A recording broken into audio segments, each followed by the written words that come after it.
Hay un video que circuló en redes sociales, tal vez los jóvenes o los más jóvenes lo conocen un poquito más, pero al parecer fue en un museo de Nueva York de arte contemporáneo. Y si has visto algo de arte contemporáneo, está raro porque vas y de repente ves a una persona que da 3 brochetazos y todo el mundo le empieza a aplaudir del arte que hizo.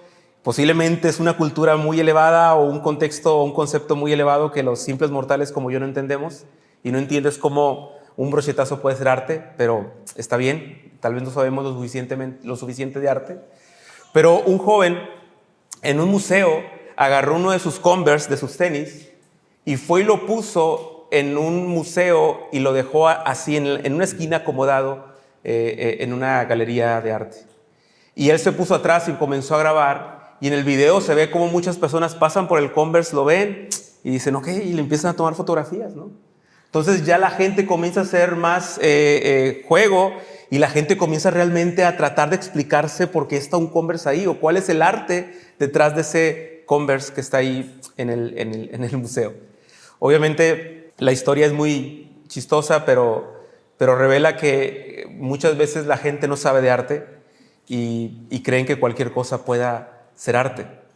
Pero fíjate cómo ese Converse en un museo hizo que muchas personas pudieran encontrarle algún sentido de valor o algún valor porque estaba ahí. Debido a que este arte moderno o contemporáneo está siendo tan extraño, muchas veces le dan mucho valor a algo que tal vez los que no conocemos de arte no lo valoramos. Y en la escritura que acabamos de leer, quisiera que hoy nos respondiéramos una pregunta con estas historias que están aquí. Y la pregunta es, ¿qué es lo que Dios valora en su reino? ¿Qué es lo que Dios valora en su reino? Y para poder conocer esto, hermanos, y para poder valorar apropiadamente una obra de arte en el reino de Cristo, hay que preguntarnos más y más sobre Cristo.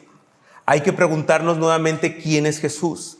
Y entendiendo mejor quién es Jesús, es que vamos a poder valorar mejor lo que Él valora, o poder ver una obra de arte y poder reconocerla y valorarla. En el texto en el que estamos, ahora después de que Jesús ha respondido a todas las preguntas de los fariseos, de los herodianos, de los saduceos, de los escribas, y al final del texto de la semana pasada decía, y después de esto nadie se aventuraba a hacerle más preguntas, ha quedado demostrado que Jesús tiene autoridad sobre todas las cosas, sobre todos los maestros más preparados de ese momento. Les contestó a todos. A un escriba lo dejó con la boca abierta, reconociendo que lo que había hecho Jesús era verdad.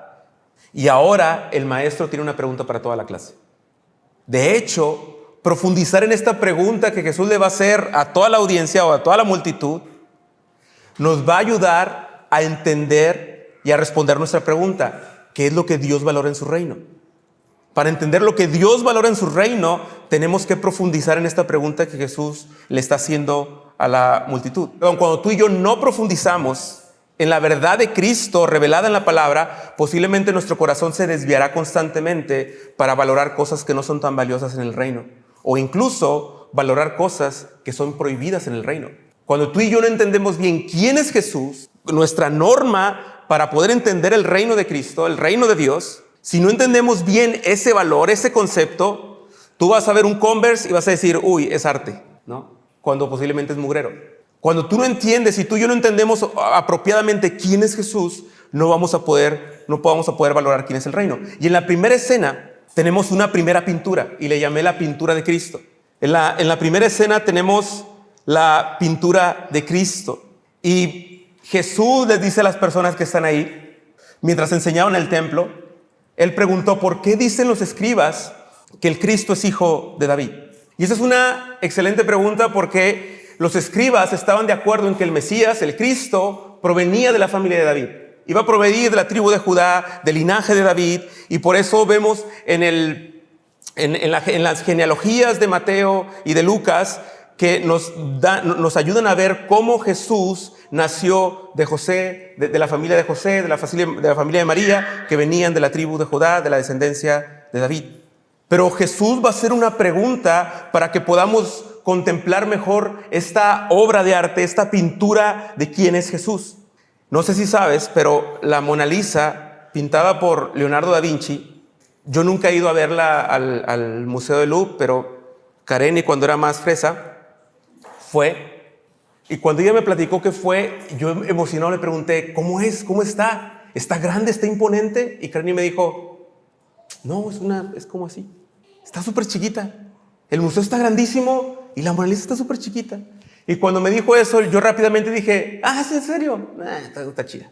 Porque la forma en la que yo estaba valorando esa pintura, sencillamente es por saber si era grande. Como los regiomontanos somos, ¿no? Tengamos cosas más grandes, las cosas están más padres. Si está chiquita, está chiquita. Y así valoré yo la pintura de la Mona Lisa. Pero Kareni me dijo, no, pero es impresionante. Estar ahí cerca de ella, verla a detalle, es impresionante la pintura esa. Y les hice la tarea. ¿Por qué es impresionante esta pintura? Bueno, en un principio es porque la técnica que usó Leonardo es una técnica llamada sfumato, que es una técnica que significa como desvanecido en italiano y crea transiciones muy suaves entre los colores y las sombras sin líneas duras. No tengo idea que sea eso, pero eso es lo que decía Google. ¿Okay? El asunto es que era una técnica muy impresionante. El asunto es que hace que la piel y los rasgos de la Mona Lisa se vean increíblemente realistas y suaves. Es decir, Leonardo estaba experimentando con una técnica muy innovadora. Lo otro es lo enigmático de su mirada y su sonrisa. Nadie sabe si está triste, feliz o enojada, y sus ojos te siguen por donde quiera que la veas. Entonces tiene mucho enigma su mirada y su sonrisa. También en la historia dicen que en 1911 la Mona Lisa fue robada y estuvo robada por 2 años. Después la recuperaron y como fue una noticia en todos los periódicos del mundo, pues cuando la recuperaron ahora se volvió más importante. Y hasta la fecha esta pintura se ha convertido en un símbolo cultural. Se ha vuelto un ícono que representa el arte, la belleza y el misterio. Y esta obra obviamente tiene un valor incalculable. Los que somos más básicos con todo esto nos cuesta muchísimo profundizar el concepto de una obra de arte para después decir, sí, esa obra vale $1 millón, por decir algo. La pregunta que está haciendo Jesús sobre sí mismo está empujando a su audiencia y aún a los escribas a profundizar en la Escritura acerca de lo que la Escritura afirma sobre el Mesías y sobre Jesús. La pregunta de Jesús nos va a impulsar a sumergirnos más y más profundo en la gloria de Cristo, en conocerlo más y más para que su imagen sea la vara de medición con la que podemos valorar la vida y todo lo que sucede en ella. Fíjate cómo la pregunta que está haciendo Jesús hacia la multitud está empujando a la audiencia a que reflexione, a que se pregunte. Y la primera audiencia de Marcos, tal vez esta iglesia que estaba siendo perseguida, a quien fue escrito el Evangelio de Marcos para recordar las obras de Jesús, posiblemente ellos ya saben quién es Jesús, pero esta pregunta hace que esa iglesia perseguida vuelva a profundizar y a decir quién es Jesús. Así que esta pregunta sobre la identidad del Mesías, de Jesús, es muy importante responderla y es muy importante profundizar. Y no basta una predicación para profundizar completamente en la persona de Cristo. Tenemos toda la vida e incluso toda la eternidad para poder contemplar y admirar su gloria. Pero quiero explicarte la pregunta. Dice, ¿por qué dicen los escribas que el Cristo es el hijo de David? Si David mismo dijo por el Espíritu Santo, en el Salmo 110, está citando Jesús, el Señor dijo a mi Señor, siéntate a mi diestra hasta que ponga a tus enemigos debajo de tus pies. David mismo lo llama Señor. ¿En qué sentido es, pues, su hijo? ¿Te fijas la pregunta? La pregunta no es sencilla. Te demanda reflexionar, te demanda preguntarte, te demanda echar la ardilla a correr. Y muchas veces en la iglesia cristiana queremos pensar poco, queremos meditar poco, queremos reflexionar poco. Pero Jesús no está dando la respuesta aquí. Simplemente está preguntando, ¿por qué dicen que es el hijo de David? Pero David lo llama su Señor. Es decir, David, viendo hacia el futuro, hablando por el Espíritu Santo, a través de la revelación del Espíritu como un hombre inspirado para escribir esta parte de la Biblia, dice que el Señor, es decir, Dios, y la palabra ahí en el 110 se refiere a Yahvé, dijo a mi Adonai, al Señor, a mi Señor, siéntate a mi diestra. Es decir, David está reconociendo que el Mesías que iba a venir, es cierto, era de su descendencia, pero David no dice mi muchacho, mi hijo, sino le dice mi Señor. Entonces volvemos al tiempo de Jesús y Jesús les pregunta ¿por qué dicen los fariseos que es su hijo? Si David le llama mi Señor. Y si te estás revolviendo un poquito, esa es la idea. ¿Qué pienses? ¿Qué pensemos sobre esto? Mira cómo la pregunta de Jesús está haciendo que la multitud lo escuche y se cuestione sus propios pensamientos. La pregunta que está haciendo Jesús está empujando a las personas a pensar con profundidad sobre la verdad de quién es el Mesías. No sé tú, pero yo soy muy básico a la hora de ir al cine. Si yo voy a ir a pagar por ir al cine, quiero una película donde haya un bueno, un malo, un problema, donde el malo casi se sale con la suya, pero el bueno le gana y al final todos estamos contentos. Yo con ese paseo yo estoy bien, ¿ok? Y mis 100 pesitos de cine valen la pena si me llevan por esa trama. Yo no tengo problema. Pero cuando alguien me dice, deberías ir a ver esta película, te va a hacer pensar mucho. Digo, no, yo no quiero ir al cine a pensar. No. Y está bien ser selectivos con lo que piensas y con lo que no piensas. Pero hermanos, cuando hablamos y reflexionamos sobre quién es Jesús, es muy importante pensar. De hecho, está prohibido no pensar. Está prohibido no reflexionar. Y es el problema que tenemos después con la sociedad. Que la sociedad ahora quiere ver a los cristianos como personas que no piensan. Pero los cristianos a lo largo de la historia han sido las personas que más piensan y más se cuestionan. Y Jesús nos está invitando a pensar en por qué los escribas dicen que es el Hijo y David le llama Señor. Si tú vas al Salmo 110, dice lo siguiente: dice el Señor a mi Señor, siéntate a mi diestra hasta que ponga a tus enemigos por estrado de tus pies. El Señor extenderá desde Sión su poderoso cetro diciendo, domina en medio de ti y de tus enemigos. Tu pueblo se ofrecerá voluntariamente en el día de tu poder, en el esplendor de la santidad, desde el seno de la aurora. Tu juventud es para ti como el rocío. El Señor ha jurado y no se retractará. Tú eres sacerdote para siempre según el orden de Melquisedec. El Señor está a tu diestra, quebrará reyes en el día de su ira, juzgará entre las naciones, las llenará de cadáveres, quebrará cabezas sobre de la ancha tierra. Él beberá del arroyo en el camino, por tanto levantará la cabeza. Y este salmo, que es mesiánico, que está hablando sobre el Mesías que iba a venir, no solo dice que el Mesías es Señor de David, el rey más popular o el rey más glorioso del pueblo de Israel, sino que también está diciendo que el rey es sacerdote. Y eso es chistoso porque en el Antiguo Testamento los reyes venían de la tribu de Judá y los sacerdotes venían de la tribu ¿se acuerdan? De Leví.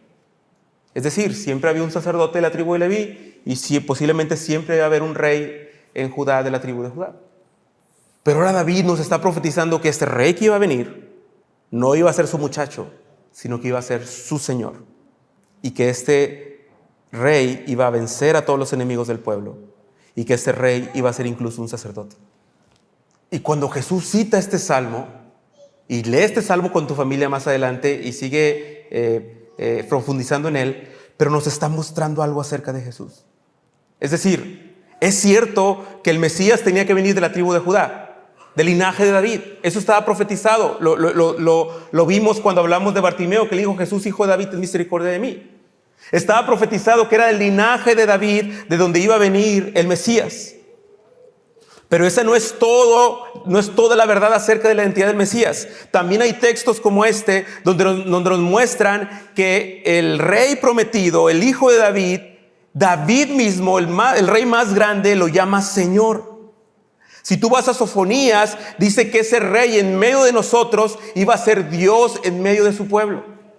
Y tú vas haciendo cada vez más y más investigación y te vas a dar cuenta que en el Antiguo Testamento se profetiza que un rey glorioso iba a venir, alzado puertas vuestras cabezas y alzados vosotras puertas eternas para que entre el rey de la gloria. ¿Quién es ese rey de la gloria? Es Jehová, el fuerte y valiente en batalla. Y comienzas a explorar y a pensar y te das cuenta que el Antiguo Testamento todo el tiempo anunció la venida de ese rey mesiánico, anunció la venida de ese Mesías de manera gloriosa, de manera increíble. Ahora, hay algunas cosas importantes sobre la pregunta de Jesús. Número 1, los escribas estaban de acuerdo, como ya lo dijimos, en que el Mesías vendría de la familia de David. Número 2, todos estaban de acuerdo en que el pasaje que Jesús cita del Salmo 110 era un salmo mesiánico. Número 3, ahora Jesús nos muestra que David, inspirado por el Espíritu Santo, escribió viendo hacia el futuro, hablando sobre el Mesías, que sería un hijo de su linaje, y nos dice el Señor, dijo el Señor a mi Señor, dijo Yahvé a Adonai.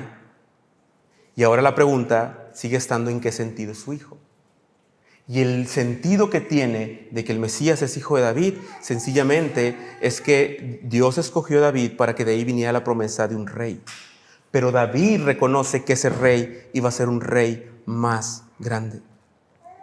Entonces, ahora vamos a llegar a la cruz de Cristo en un momento.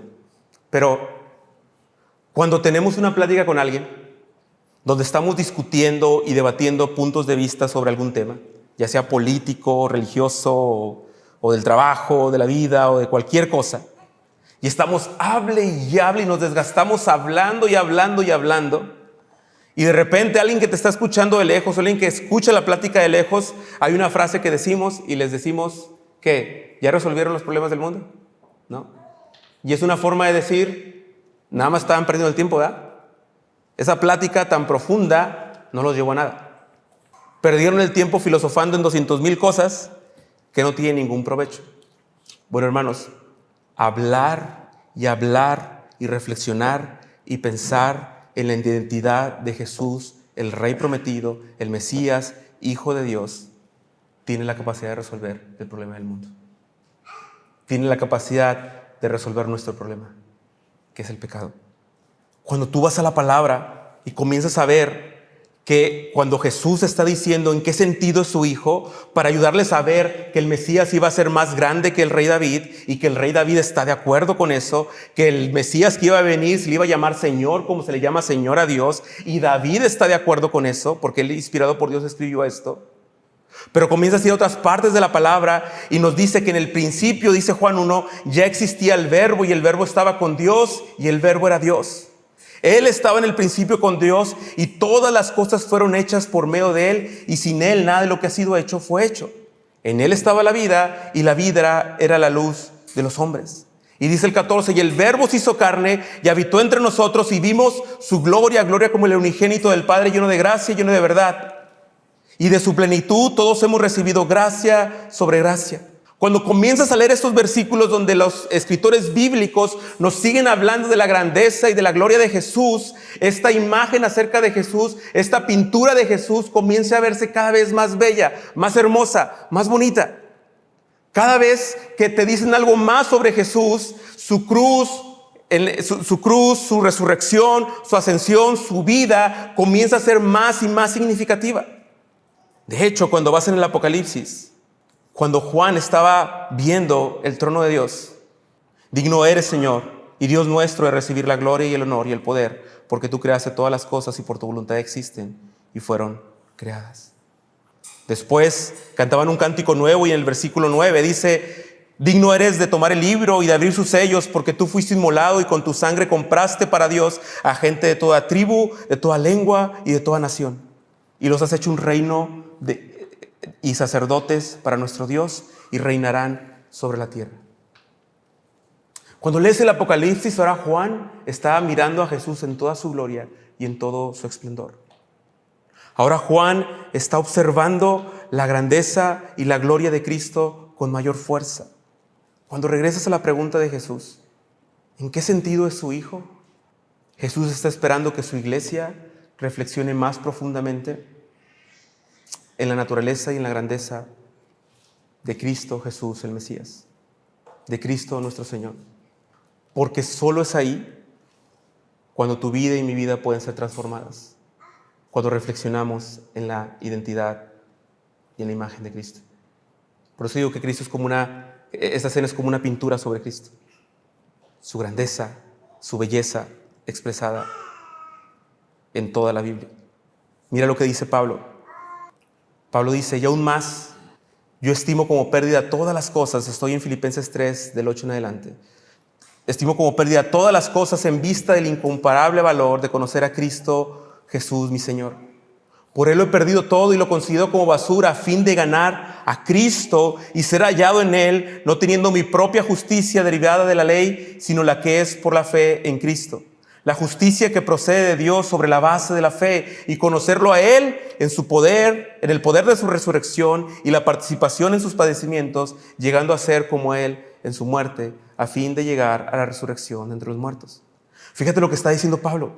Pablo está diciendo que él estima todas las cosas como pérdida, como basura, todas las cosas en las que Pablo confiaba para la salvación, todas las cosas en las que Pablo confiaba para sentirse seguro delante de Dios, y dice que las cambia todas y lo pierde todo y lo tiene como basura para poder conocer a Cristo. ¿Y para qué quiere conocer a Cristo Pablo? Para ser más semejante a Él en sus padecimientos y en su muerte, pero también en su resurrección. Y esta es la idea de pensar profundamente en Cristo. No solamente pensar profundamente en Cristo por ser religiosos o por saber mucho acerca de Dios. Pensar profundamente en Cristo, te aseguro que te va a llevar a enfrentar tus peleas, tus luchas, tus tentaciones, tus dolores, tus enfermedades o cualquier angustia, te va a ayudar a enfrentarla con una perspectiva de esperanza porque estás conociendo más y más el Evangelio de Jesucristo. Pero cuando el Evangelio de Jesucristo no está permeando en tu vida y no estás reflexionando profundamente en Él, te aseguro que vas a seguir pensando que tenis sucios son arte. Pero cuando la gloria de Cristo invade nuestras vidas, nuestras familias, vamos a la palabra, hablamos profundamente con nuestros hijos sobre la gloria de Cristo, eso es maravilloso. ¿No les ha pasado, papás que tienen hijos hablantes, que sus hijos les preguntan muchas cosas sobre Dios? Y generalmente mis hijos me preguntan, papá, ¿Dios puede hacer esto? Papá, ¿Dios podría hacer aquello? Oye, papá, ¿Dios esto? ¿Dios aquello? Y es una excelente oportunidad para que nuestros hijos conozcan cada día más que sí, que tenemos un Dios soberano, un Dios todopoderoso y un Dios que ama y cuida a su pueblo. Profundizar en la imagen y en la gloria de Cristo no es perder el tiempo. Pensar es un mandato. De hecho, por eso Jesús le dijo a los saduceos que estaban mal. ¿Por qué? Porque no entendían las Escrituras ni el poder de Dios. Porque no conocían las Escrituras ni el poder de Dios. Ahora, una vez que ya vimos la pintura de Cristo como la vara de medición de lo que Dios valora, y Dios está valorando a su Hijo en toda su gloria, en toda su plenitud, pero también el sacrificio de Cristo se hace cada vez más y más y más y más valioso. Cada vez que conoces que Cristo, lo que es Cristo, cada vez conoces más de su gloria, la encarnación, la cruz, la muerte, significan cada vez más.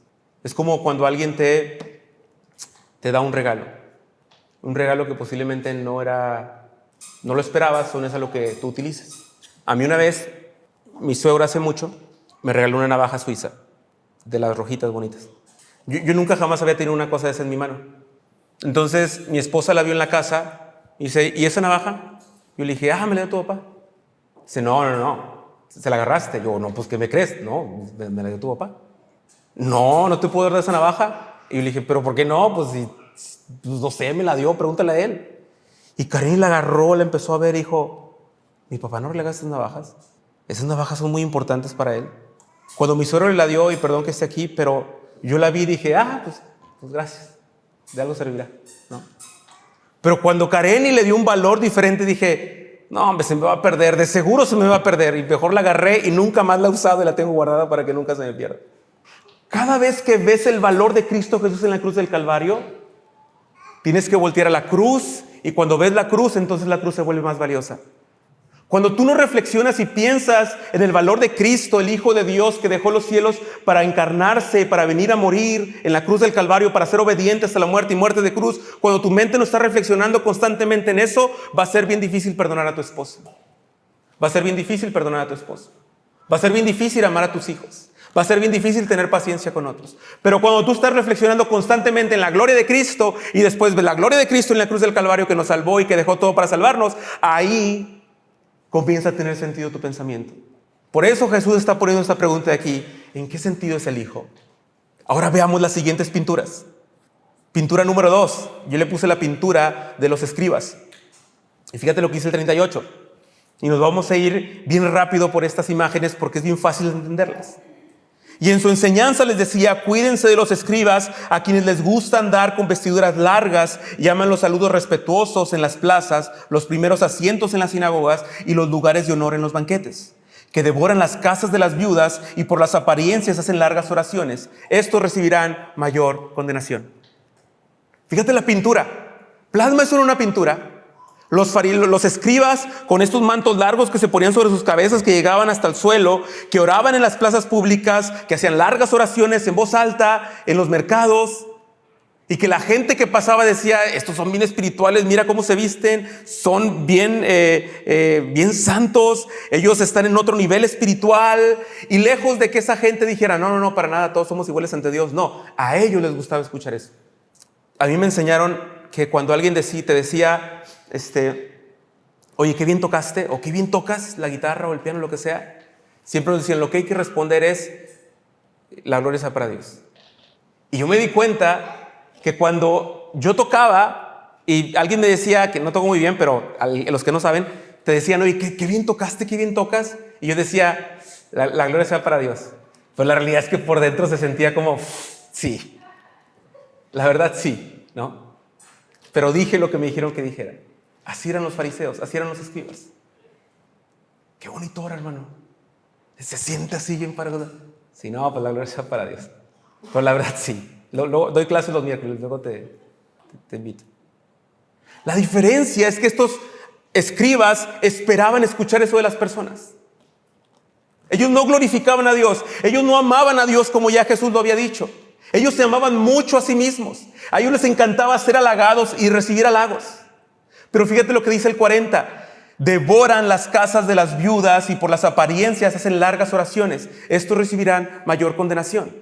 Los escribas sabían que las viudas obviamente no tenían trabajo y eran el sector más necesitado.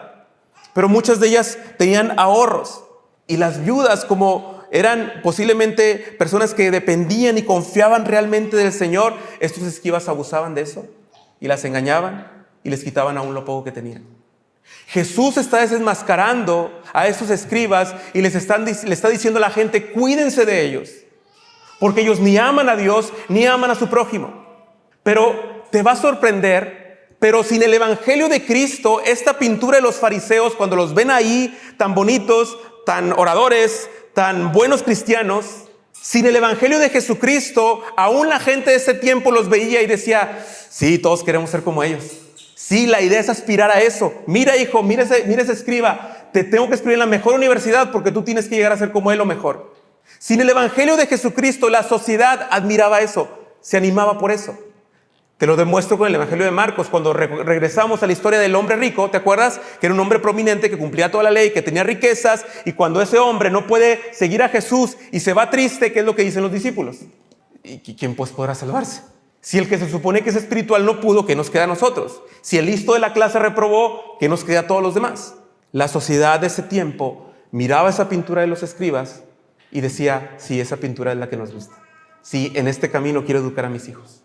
Pero ver la gloria de Cristo, verlo en la cruz del Calvario muriendo por su pueblo, muriendo por los que han creído, es diferente. Porque cuando ves la gloria de Cristo, hace que ahora voltees a ver la pintura de los fariseos y digas: es un mugre tenis feo que ni sirve. Eso no es arte. Es un Converse sucio que un muchacho puso ahí y que los está engañando. Pero mira a ver la última pintura. Y la última pintura es la pintura de la viuda. Jesús se sentó frente al arca del tesoro y observaba cómo la multitud echaba dinero en el arca del tesoro. Y muchos ricos echaban grandes cantidades. Llegó una viuda pobre y echó 2 pequeñas monedas de cobre, o sea, un cuadrante. Mira la escena. En el templo había como 13 jarrones en forma de trompeta. Entonces, los ricos que llegaban, imagínense, llegaban con toda la morralla, no había tantos billetes, o no había billetes, y hacía un sonido fuertísimo que alguien echara monedas ahí. Entonces, cuando tú estás echando las monedas, se escuchaba fuerte el dinero, y pues toda la gente alrededor decía: oh, ese le fue bien a ese, ¿no? Ese le está yendo bien. Y cuando regresabas, decían: este es el que se escuchó el tormentón de monedas de este hombre. Y hasta era un espectáculo público eso. Ir a echar tu ofrenda, ir a echar monedas. Pero Jesús dice que toda esa gente estaba echando grandes cantidades, pero de lo que les sobraba. Pero el 43, y llamando Jesús a sus discípulos, les dijo. Es como si Jesús llamara a sus discípulos y les dijeran, vengan a ver esta pintura. ¿Qué observan en esa pintura? Y posiblemente los discípulos dirían, pues que hay gente con mucho dinero y hay gente con poquito dinero. Y tal vez Jesús diría, no. Miren el Evangelio y vuelvan a ver esta pintura.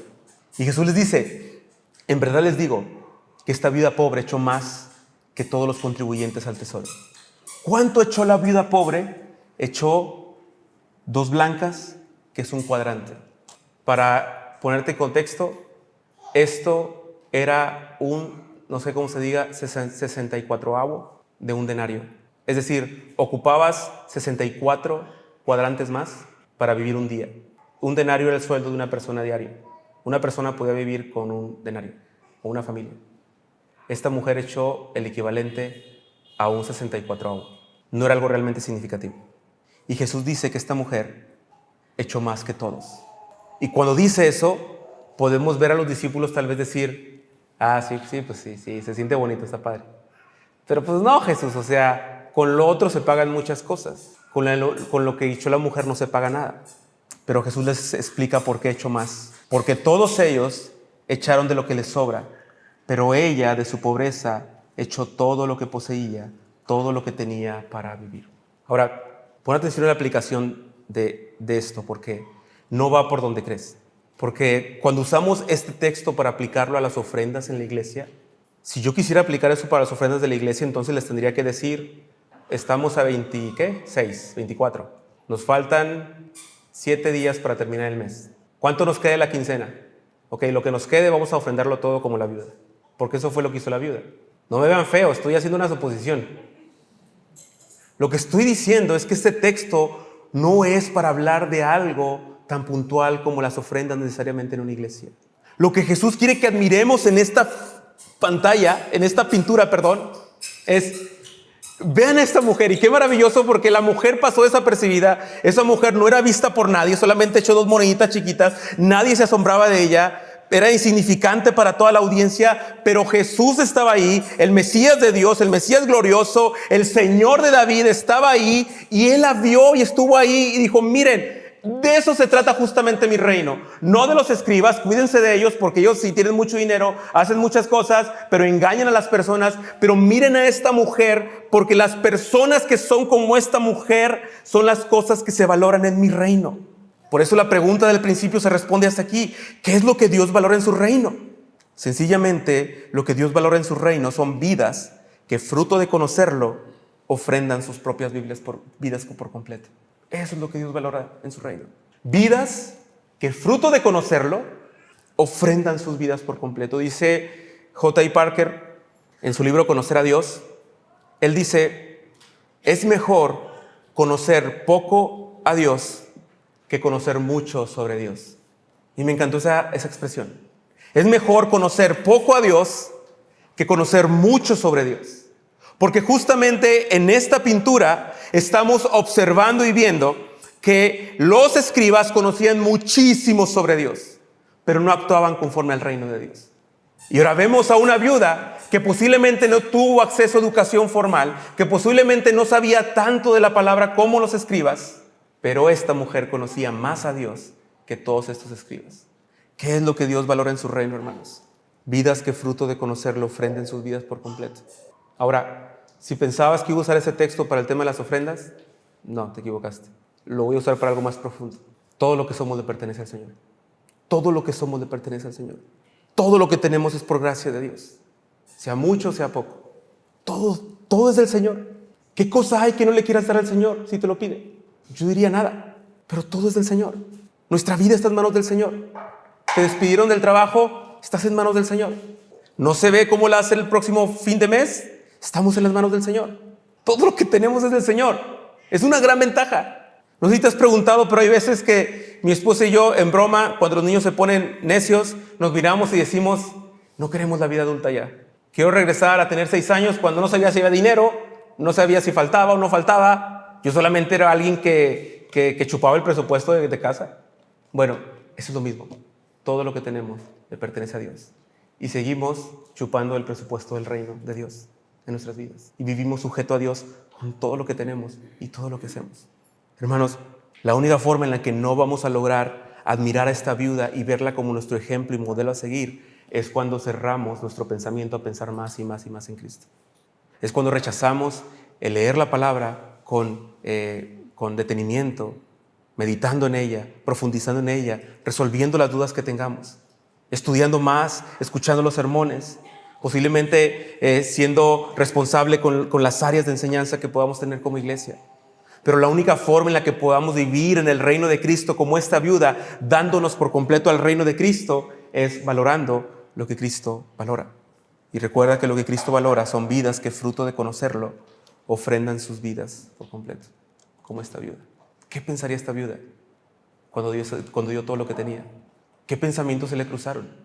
Cuando vemos a Jesús en la cruz del Calvario, cuando lo vemos pagar por los pecados, cuando vemos en nuestras vidas su salvación, cuando vemos su redención en medio nuestro, podemos valorar diferente todas las cosas que tenemos alrededor. Lo cantamos un momento. Vivimos por fe, no por vista. Vivimos confiando en el Señor. Vivimos siendo sostenidos por el Señor en todas las áreas. Vivimos glorificando a Dios con todo lo que somos y todo lo que tenemos. Para amar a Dios y para amar al prójimo. Porque a diferencia de los escribas, esta mujer es evidente que amaba a Dios, pero al ofrendar para el templo, ella demostraba que estaba amando al prójimo. Porque sabía que de ahí había cosas que había familias que vivían porque así lo mandaba la ley de Moisés. Era algo interesante lo que está sucediendo en esa pintura. Y esta mujer se vuelve como un emblema para nosotros. Vivir vidas para la gloria de Cristo. Vivir vidas que confiesen, labios que confiesen que Jesús es el Señor, con frutos verdaderos. Entonces, ¿qué es lo que valora Jesús en el reino? Vidas que, fruto de conocerlo, ofrenden sus vidas por completo. Eso es el Evangelio. Oramos. Padre, gracias por la bendición que nos das de meditar en tu palabra, de acercarnos a ella. Así que sosténnos en tu gracia, Señor, mientras estamos reflexionando cada vez más sobre la grandeza y la gloria de Cristo. Permite que nuestra reflexión, nuestro pensamiento, nuestro corazón exalte a Cristo en su grandeza y en su poder. Ayúdanos, Señor, a cantar con júbilo, a cantar con gozo. Ayúdanos, Señor, a exaltarte por tu salvación, por tu bendición en Cristo. Y Padre, en todo momento sosténnos en tu gracia, sabiendo que en la escasez o en la abundancia estás con nosotros, sabiendo que en nuestras luchas estás con nosotros, sabiendo que como esta viuda, tú nos llamas a depender completamente de ti en todas las cosas. A actuar con diligencia, Señor, en todo lo que hacemos y los que has puesto en nuestras manos, nuestros trabajos y las cosas que tú nos has, la economía que tú nos has dado, pero viviendo por sobre todas las cosas para tu reino, para tu gloria. Y guíanos para vivir de acuerdo al valor de tu reino. En Cristo Jesús. Amén.